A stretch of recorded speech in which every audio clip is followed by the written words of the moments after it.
Բոսֆորում թուրքական լցանավ է խոցվել, որը դուրս է եկել Նովորոսիիսկից իմիջիայլոց։ Եվ ինչքան որ գիտեմ, նաև կա տեղեկատվություն, որ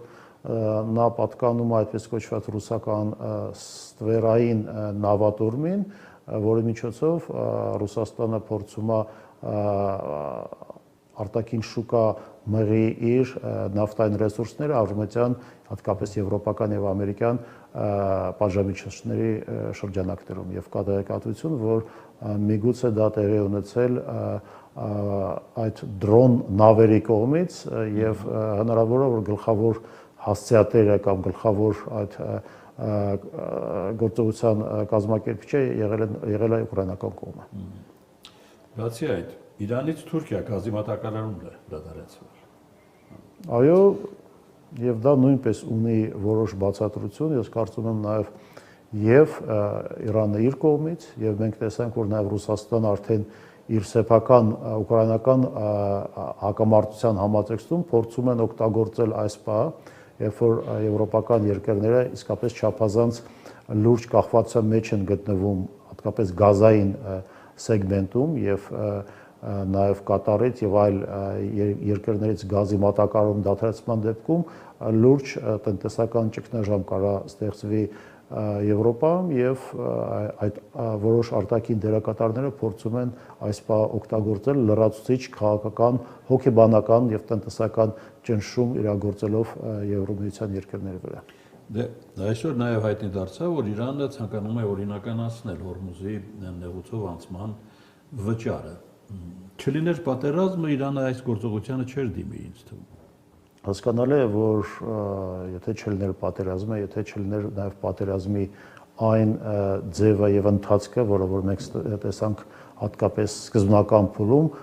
դժվար թե Իրանը գնար այն բոլոր քայլերին, որոնք որ գնաց, չնայած որ նաև դա այդ զսպման ռազմավարության եւ զսպման սիգնալների տարբեր ձևերով մեկնաբանելու խնդիր է, այսինքն այն ինչ որ Իրանը անում այս պահին, այս կամ այն ձևով նա արդեն հնչեցրել էր բազմաթիվ անգամ, նշելով օրինակ, որ ռազմական գործողությունները եթե վերսկսվեն գլոբալ կամ տարածաշրջանային լուրջ բնույթ են ունենալու, եւ մենք տեսանք, որ դա տեղի ունեցավ։ Այլ բան է, որ եւ որոշումներ ընդունողները ռազմական գործողությունների եւ խորհուրդներ տվողները կամ գնահատականներ պատրաստողները միգուցե կամ չէին հաշվարկել կամ այդ հաշվարկների ասենք ներկայության նույնիսկ վիճակում քաղաքական որոշում ընդունվել էր այլ հանգամանքների հիման վրա։ Սերգեյ, ինչ ես կարծում, Իսրայելը եւ Միացյալ Նահանգները չկարողացան թե չուզեցին բացել Հորմուզ։ Այս պահին դա շատ դժվար է ռազմատեխնիկական առումով, որովհետեւ Իրանը ունի բազմաթիվ այդ բավականին պարզունակ ռազմական եւ ռազմատեխնիկական ասենք միջոցներ, որոնք նույնիսկ Միացյալ Նահանգների բացարձակ օդային եւ նավային առավելության դեպքում լուրջ խնդիրներ են ստեղծում շատ խոցելի այդ տանկերների եւ գազամատակարարող այդ նավերի առումով նեղուցը շատ գիտեք նեղ է իրանցիք տասնամյակներ պատրաստվել են նման գործողություններին եւ նաեւ ի սկզբանե հասկանալի էր, որ իրանցիք պատրաստվում են նման գործողությունների հաշվարկելով, որ իր հակառակորդները Իսրայելը եւ հատկապես Միացյալ Նահանգները կունենան բարձրացակ օդային գերակայություն։ Հետևաբար դա եւ տունելներն է, եւ դա փոքր նավերն է, եւ դրոնների, տարբեր դրոնների իսկապես բավականին լուրջ եւ կուտակած պաշարը, դրոնների, հրթիռների, այդ թվում նաեւ հականավային տարբեր հրթիռների եւ ոնց մենք տեսնում ենք, արդեն գրեթե մի ամիս է տեղի ունենում լայնամասշտաբ փաստացի ռազմական գործողությունները, բայց Իրանը ի վիճակի է եւ դրոններով, եւ հրթիռներով հարվածել եւ դրա հետ մեկտեղ նաեւ պահպանել երկրի եւ քաղաքական եւ ռազմա ադմինիստրատիվ կայունությունը։ Ես ասեմ, որ տարբեր հաշվարկներով, բացի եւ ռեգուլար բանակից, բացի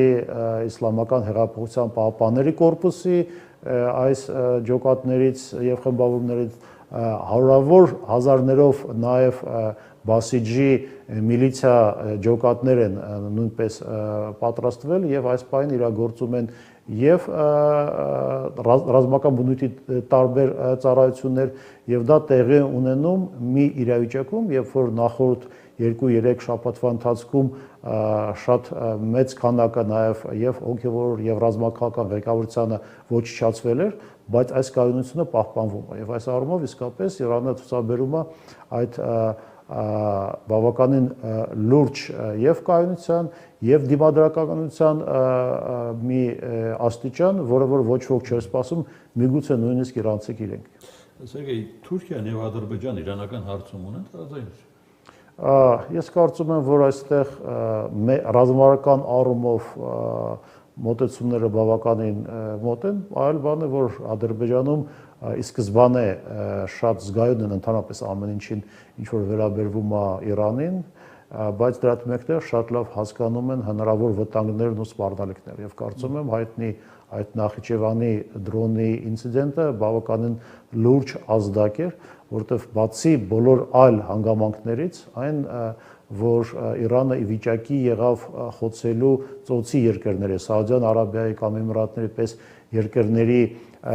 շատ զգայուն էներգետիկ եւ տնտեսական կետերը մի պայմաններում, երբ որ եւ Սաուդյան Արաբիան եւ Էմիրատները իսկապես նմանատիպ ոչ մեծ երկրների համար ունեին ամենազարգացած հակահրթիռային, հակաօդային եւ նույնիսկ հակադրոնային պաշտպանություն, կարծում եմ այդ հանգամանքից ելնելով Ադրբեջանում համապատասխան եզրակացություններ արել են։ Ամեն դեպքում, եթե հետևում ես ադրբեջանական լրատվամիջոցներին, չի թաքցվում հրճվանքը, երբ իրանական գեներալ է զոհվում իսրայելական հարվածից։ Այո, այդ առումով պիտի նշենք, որ այո, Ադրբեջանում չափազանց շատ զգայուն եւ չափազանց խորը այդ ատելությունը կա Իրանի հանդեպ, այն դեպքում, երբ որ Թուրքիայում, որը որ պատմականորեն միշտ ընկալում է Իրանին որպես տարածաշրջանային, ասենք, եւ հարևան, եւ մրցակից, եւ երբեմն հակառակորդ, բայց դա այդքան զգայուն չի, որտեղ բացի ամենից կան նաև որոշ կապվող օղակներ, օրինակ քրդական հարցը։ Ադրբեջանական դիրքորոշման վրա Թուրքիայի ազդեցությունը պահպանվում է։ Եթե կա այնպիսի պահ, երբ պետք է Ադրբեջանը արդեն բաց խաղաքարտերով պահպանվում է եւ կարծում եմ դա նաև պահպանվում է որոշ չափով նվազեցնելու կամ որոշ չափով կոնտրոլի տակ պահելու Ադրբեջանի եւ Իսրայելի հարաբերությունների այն, ասենք, ձևաչափը, որը որ կար, որովհետեւ մենք նաև տեսնում ենք, որ Թուրքիան